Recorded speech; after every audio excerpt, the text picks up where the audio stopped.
3 മാസം മുൻപാണ്. എനിക്ക് ഡേറ്റ് അത്ര ഓർമ്മ വരുന്നില്ല.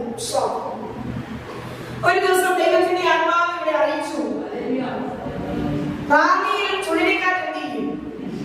അത് കേട്ടവർക്ക് ഒരു കൈവക്കും. അങ്ങനെ ഈ ദൂത് കേട്ടവർ കൈവക്കും.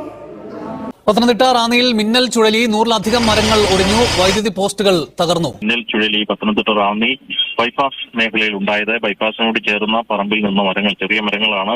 ഇവയൊക്കെ കൂട്ടത്തോടെ ഒടിഞ്ഞ് ആ പറമ്പിലും ആ റോഡിലേക്കുമായി വീഴുകയായിരുന്നു.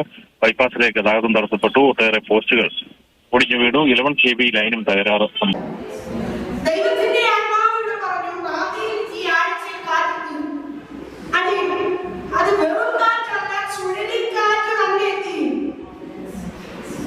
കർത്താവിനോട് പറഞ്ഞു എന്ത് ചെയ്യണം. പെട്ടെന്ന് എല്ലാവരും കൈ കോർത്ത് പിടിച്ച് പ്രാർത്ഥിക്കാൻ ദൈവത്തിന്റെ ആത്മാവ് അറിയിച്ചു.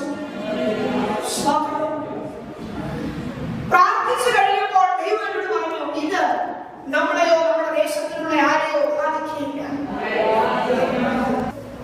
കഴിഞ്ഞ ബുധനാഴ്ചയുടെ അങ്ങേ ആഴ്ചയിൽ ദൈവം പറഞ്ഞു, അതിഭീകരമായ ഒരപകടം റാന്നി ദേശത്ത് നടക്കാൻ പോകുക. അത് കേട്ടോ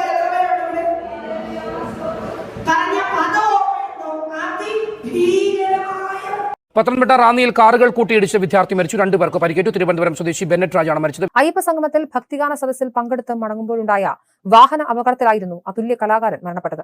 അയ്യപ്പ സംഗമത്തിന്റെ ഭാഗമായി നടന്ന പ്രശസ്ത ഗായകനും സംഗീത സംവിധായകനുമായ ഇഷാൻ ദേവിന്റെ ഭക്തിഗാന സദസ്സിന് പിന്നണിക്കെത്തിയ സംഘം സഞ്ചരിച്ച വാഹനമാണ് അപകടത്തിൽപ്പെട്ടത്.